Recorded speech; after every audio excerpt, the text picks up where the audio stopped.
Vivemos um período marcado por frequentes quebras de recordes no basquete. Porém, há conquistas que ficam na história e não podem ser superadas. Afinal, há jogadores que marcam uma década inteira na NBA, principalmente aqueles que se sagram cestinha ao longo desses períodos. Definitivamente, ter mais pontos marcados em um período de 10 anos não é uma tarefa fácil. No vídeo de hoje no canal Jogo Limpo, veremos quem foram os maiores cestinhas de cada década.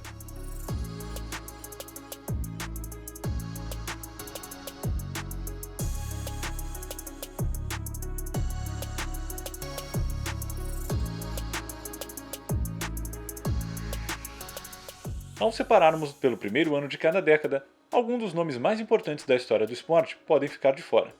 Afinal, Michael Jordan, por exemplo, iniciou sua carreira na metade dos anos 80, tendo 5 anos a menos do que seus outros concorrentes. Com isso, outros jogadores, não menos importantes, se destacaram.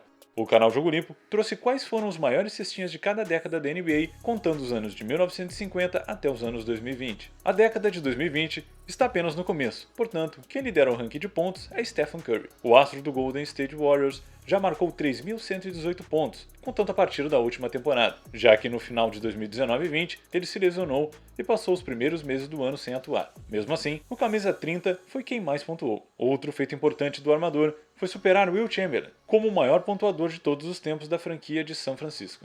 Neste período, Nikola Jokic é o segundo, enquanto Giannis Antetokounmpo vem logo atrás em terceiro. Tendo passado pelo Brooklyn Nets e agora jogando pelo Philadelphia, James Harden tornou-se o maior cestinha da década de 2010, somando os anos em que jogou pelo Oklahoma City Thunder e pelo Houston Rockets. A estrela marcou 20.209 pontos. Além disso, foi MVP em 2018-19, com médias de 36,1 pontos por jogo. Harden ficou à frente de LeBron James e Russell Westbrook, com 18.990 pontos e 17.834 pontos respectivamente. E já nos anos 2000, com 5 títulos da NBA, 18 vezes All-Star, MVP em 2007 e 2008, enfim, Kobe Bryant foi gigantesco. E isso não é segredo para ninguém. Além de todas as inúmeras conquistas coletivas e individuais, o astro do Los Angeles Lakers também é o maior pontuador dos anos 2000, com 21.550 pontos. Em 2006, uma temporada marcante para este feito, ele obteve médias de 35,4 pontos por jogo. O jogo de 81 pontos é o mais próximo que vimos de um jogador chegar ao recorde de 100 pontos de Will Chamberlain. Kobe também marcou pelo menos 50 pontos 24 vezes em sua carreira. Agora, indo para os anos 90, o maior jogador da história do Utah Jazz e um dos mais dominantes da história da liga, Karl Malone, foi o cestinha dos anos 90, com 20.925 pontos. Bola pivô, liderou a NBA em lances livres em 7 temporadas diferentes. Como resultado, tornou-se também o segundo maior pontuador de todos os tempos, atrás apenas de Kareem Abdul-Jabbar. Muitos atrelam o sucesso de Malone à companhia do brilhante armador John Stockton. Contudo, é preciso levar em conta sua forma física. Assim, ao longo de 19 anos de carreira profissional, o ex-astro não atuou apenas em 10 partidas, sendo 3 delas por suspensões. Não foi Larry Bird quem dominou a NBA em pontuação na década de 80. Alex English é quem mais pontos anotou ao longo deste período, somando 21.133. O ala esteve por 15 anos na liga e conseguiu superar as marcas do rival do Boston Celtics. Sua melhor temporada foi em 1985-86, quando marcou 29,8 pontos por jogo. É nesse período que Michael Jordan podia ter entrado na lista. Porém, foram 14.000 pontos marcados em 5 anos, já que começou sua carreira no Chicago Bulls em 1984-85. Deste modo, Malone ficaria em segundo, com 18.491 pontos, e Larry Bird em terceiro, com 17.974. Não é surpresa que Kareem Abdul-Jabbar esteja nesse ranking e tenha dominado ao menos uma década. Afinal, terminou a carreira como o maior pontuador de todos os tempos, com 38.387 pontos. Mas foi nos anos de 1970 que ele se destacou, com 21.814 pontos.